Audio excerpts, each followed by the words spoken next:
सच की आवाज of news India में आपका स्वागत है। इस समय मैं मौजूद हूं जनपद बहराइच के थाना कोतवाली देहात अंतर्गत ग्राम सभा कटाहा के गांव केशवापुर में। आपको बता दूं कि सामने महिला मौजूद है, इनकी कुछ समस्याएं हैं, ये कुछ हमसे बताना चाह रहे हैं। बार बार फोन करके हमें बुलाया गया। आखिर हम मामले की सच्चाई को जानना चाहते हैं कि आखिर किस लिए इन्होंने हमें यहाँ पर बुलाया हुआ है। बताइए, थोड़ा सा नजदीक आएंगे, रूप से बताओ।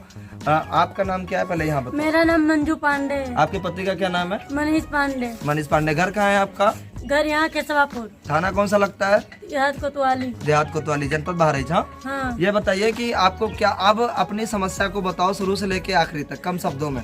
सर, मेरा पति खत्म हो गया, उसके बाद इनके पूरे परिवार वाले, इनका लड़का मुझसे बातचीत करता रहा, मेरा पति खत्म हो गया। उसके बाद कहने लगे, इनके घर से आना जाना था मेरे पति का, और उसके बाद फिर इनके पूरे परिवार मुझसे कहने लगे कि तुम्हारे 12 बीघा जमीन है और मेरे पापा को जमीन कम दिए थे, तुम्हारे ससुर मिलकर तो 5 बीघा जमीन का ली दिए थे, तो उसको लाओ यहाँ और तुम चली जाओ। मेरे बेटे, इनके माँ बाप सब कहें कि कोर्ट मैरिज मेरे लड़के के साथ कर लो, मुझे जमीन कम दिए थे, बेईमानी कर लिए, और तुम्हारी 3 लड़कियों को हम देखभाल करेंगे और तुम्हें हमेशा हम रखेंगे, तुम्हें हमेशा हम रखेंगे। मेरे वहाँ से मेरे अच्छा परिवार सारा छुड़ा दिया इन घर वालों ने मिलके। अच्छा, अभी क्या समस्या हो रही है आपको? अभी सर, यहाँ से जब एक बार हम घर पे आए तब मैं 25 दिन यहाँ रही और वो बाहर चला गया, बहराइच रहने लगा। मैं एप्लीकेशन महिला थाने में दी। अच्छा, महिला थाने से क्या हुआ? महिला थाने से कहे कि इनको लेके जाओ, मतलब रखो, क्यों नहीं रख रहे हो? लोग कहें हम बेदखल कर दिए, मुझसे कोई मतलब नहीं। अच्छा। हम जायदाद से बेदखल कर दिए हैं, तो हम कहे कि हम बहराइच रह के रखेंगे। वहाँ पे इनका भाई काम करने जाता है, खाना बनवा के घर से ले जाता है, वहाँ पे उसको खिलाता है, मुझे 100 रुपया देता है। कल 3 बच्चे और हम उसको खिलाने के लिए, और अपना घर से खाना जाता है, खाता है, फिर मुझे दारू पी के मारता पीटता था।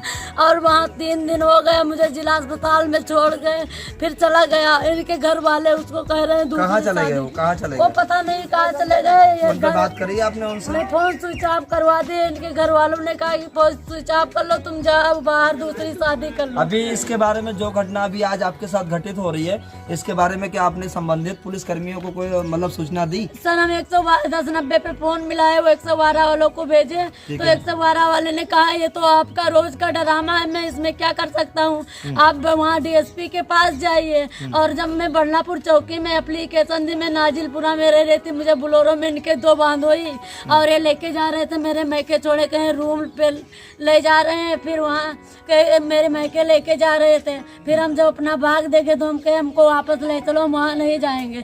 फिर मेरे बाप के ऊपर इनका भाई पैसा दे के मुकदमा लिखवाया है कि 5 बीघा जमीन दो, या तो लड़की तुम्हारी 3 जहाँ की हैं उनके पास छोड़ो, और या तो तुम्हारा बाप लिखा पढ़ी कर दे कि तुम मर जाओगे, तुम्हारी बच्चियाँ तो मेरे ऊपर मुकदमा नहीं करेंगे। फिर इनके घर वाले कहीं रिश्ता उनका देख के फिर उनको पता नहीं कहाँ भेज दिया। मैं 3 दिन से जिला अस्पताल में भड़क रही हूँ, और जब मैं यहाँ आई तो मेरा बैग उठा के सास ने फेंक दिया, और उसकी भाई मुझे गाली दे रही है, और उसका बड़ा भाई मुझे 2 झापड़ मार के फिर कह रहा है रंडी साली तू मेरे घर में रहेगी, अगर मेरे घर में रहेगी तो अपने माँ और बहन से कहता है कि इनको मार डालना, लेकिन घर में रहने नहीं देना।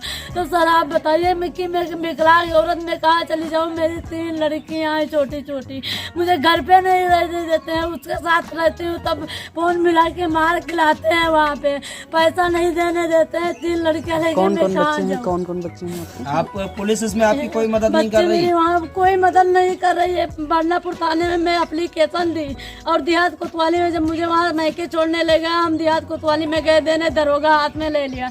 फिर इनके बाप को और इनके भाई को नाम डलवाया था, उनको नहीं बुलवाया, मनीष को बुलवाया, और फिर कहा उनसे कि जहाँ मर्जी होता आप जाओ, जहाँ मर्जी होता आप जाओ, मैं इसमें कुछ नहीं कर सकता। अच्छा, जो इससे पहले आपकी ससुराल थी, हाँ। वहाँ से किस बेस पर शादी की थी? क्या बता के आपसे शादी की थी इन्होंने?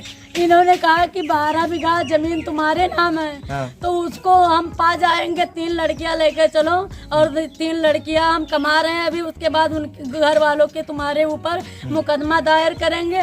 और मेरे बाप को 5 बीघा जमीन दिए थे, 12 बीघा जमीन मुझे और मिल जाएगी, तुम्हारी लड़कियों को शादी कर देंगे। फिर यहाँ से कहे अपना सामान उठा लेके जाओ, मैं के मेरे को मैं सामान लेके गई। मेरे बाप से ये बात की है, मैं भी बात की, तो मेरे पापा डांटने लगे कि बेटा ये अच्छी बात नहीं, इनको भी कहे कि मत ले जाओ, घर का है, लड़ाई झगड़ा होगा, लेकिन जब यहाँ से मुझे मेरा जायदाद छुड़वा दे तो बाप का कहना अपने नहीं माने, फिर उनको प्रताड़ित कर रहे हैं मेरे बाप को। शादी 5 का बीघा अच्छा, जमीन इनके साथ आपने शादी की, वो कहाँ से की? मैं सर हरियाणा से, गुड़गांव से, वो मेरे पास कागज भी रखे हैं। कोर्ट मैरिज की है आपने? हाँ, और एक बात ये भी सर कि जब इनके घर का पैप टूट गया, जैसे मेरे ससुराल से किस बारे में झगड़ा हुआ ये तो मुझे पता नहीं। मैं गुड़गांव में रहती थी, वहाँ से किस लिए झगड़ा हुआ मुझे पता नहीं। जब पैप यहाँ टूट गया तब इनकी माँ रोज फोन कर करके और बहन बोलने लगी कि यहाँ आ जाओ, पैप लगवा दो, तुम लोग की वजह से होता है। सर हम लखनऊ लेके गए, मुझे हाई कोर्ट मेरे ससुर जेठ के ऊपर सबके ऊपर एप्लीकेशन लिखवाए, वहाँ पे कहे कि इनके नाम से करो। मैं वो भी कर दी, हाई कोर्ट का आदेश भी है, फिर भी हमें घर में रहने नहीं देते हैं। बताओ कि मैं कहाँ चली जाऊँ 3 अपनी लड़कियाँ लेके, और बेटे को कहते हैं दूसरी शादी कर लो। ये लड़की इनकी थे, जब शुरू किए थे तो नहीं देखे। बच्चे कहाँ हैं तुम्हारे तीनों? सर 3 बच्चे मेरे। हमने इस परिवार को देख रहे हो, ये महिला है, पहले तो इनका पति खत्म हो जाता है, पति एक्सपायर हो जाता है। पति एक्सपायर होने के बाद में पड़ोस का ही रहने वाला व्यक्ति जिसका नाम मनीष है, वो जो है इनसे जो है किसी भी लालचवश या किसी भी कारणवश इनसे शादी करते हैं। पीछे उनकी मंशा क्या रही होगी इसके बारे में हमें नहीं पता, लेकिन इनके साथ शादी करते हैं। और शादी करने के बाद में जहाँ तक मुझे जानकारी है, क्योंकि पिछले मुझे 6 महीने से लगातार इनके द्वारा फ़ोन किया जाता है कि आप हमारी मदद करो, हमें लगातार टॉर्चर किया जा रहा है, ठीक है। लेकिन अब हद हो गई है, इस करके हम लोग भी जो है मदद के लिए, इनके मदद के लिए आगे आए हैं। और पुलिस अधीक्षक महोदय बहराइच से अनुरोध करते हैं, प्रशांत वर्मा जी से अनुरोध करते हैं कि इस अबला नारी को न्याय दिलाया जाए। ये अपने 3 बच्चियों को लेकर, जहां पर इनके साथ शादी करने की वजह से उस पुरानी ससुराल से इनका रिश्ता खत्म हो गया है, ये उस घर में किसी चीज़ के हकदार नहीं है, न उनके हिस्से में किसी प्रकार के हकदार है, क्योंकि इन्होंने अपना दूसरा विवाह कर लिया है। और दूसरा विवाह करने के बाद ये करीब कितने साल हो गए शादी किए हुए? 1 साल 2 महीना। 1 साल 2 महीना इनको शादी किया हो गया। तब से ये उनके साथ अलग अलग स्थानों में, कहाँ रहे आप उनके साथ? सर गुड़गांव में रहे, फिर एक बार आए हम इनके घर पे 25 दिन रहे, और नाजिलपुरा में रहे, धनकुट्टीपुरा में रहे, फिर वो मुझे छोड़ के चला गया। आप देख पा रहे हैं कि किस प्रकार एक अबला औरत को नए सब्ज बाग दिखा के, नए सपने दिखा के, इसके बाद उसके साथ ब्याह किया जाता है। और ब्याह करने के बाद हिंदुस्तान भर के अलग अलग जगहों पे उसके साथ शरीर से उससे दुराचार किया जाता है। और जब उसको अपने घर में रखने की बात आती है तो सबका कलेजा फटता है। आखिर ऐसा क्यों होता है? एक बड़ा सवाल समाज के ऊपर कलंकित करता हुआ यह सवाल है कि इन्होंने गलती जो की, अपने ससुराल वालों को छोड़ के इसके बाद भरोसा करके जो शादी की, उसके लिए ये दर दर की भटक रही हैं। और जो लोग इनको भटका रहे, जो इनके साथ अन्याय कर रहे हैं, जो इन्हें नए सब्जबाग दिखा के और शादी विवाह किए धन के लालच में या किसी प्रकार की